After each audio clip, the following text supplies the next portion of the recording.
Yo, mga par, break time muna kami eh. Tapos lang namin mag-harvest ng sili. Tanghalian na, di kakain muna kami mga par. Kamusta kayo dyan? Balita. Ito kasama ko si Roy G. Tsaka si Kuya Sammy. Ito ang mga siling na namin, in-harvest namin. Tingnan yung dami.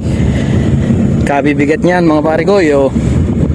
Ala, ito ang nananakbo kami. Hindi namin alam kung saan kami dadalhin ang amo namin ngayon. Yo mga pare, ito ang aming area ngayon. Dito kami binaba ng amo. Kita nyo.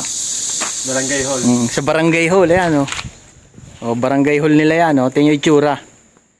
Paano pala sa atin Yan ang Barangay Hall dito sa Korea. Paano pala sa atin? Ito pang barangay. Ito, mga kasama ko, dito kami kakain hanggang alauna. Tambay kami dito mga par.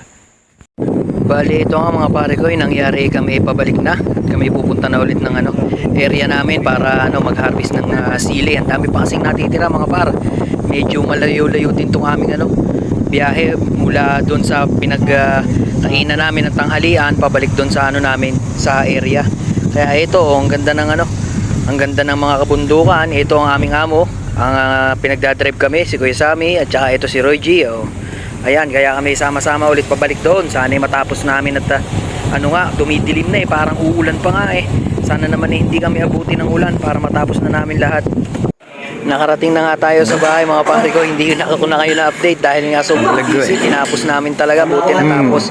Ito nga, kakain na muna ako mga pare. Ito ang ulam namin, sinigang na baboy. Napakasarap nito para sa mga gutom na tulad ko. Grabe ang gutom. Yo mga pare ko, ito naman ang aking ulam. Ayan, kanin tsaka sinigang. Kakain muna mga par at gutom na.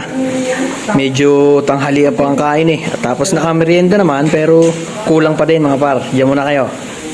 Ito mga pare ko, yung aking mga kasama. Ayan, kakain muna kami. Gutom na. Mukhang marami makakain ito. Sobrang gutom mga par. Diyan muna kayo mga par. Kain muna mga tropa.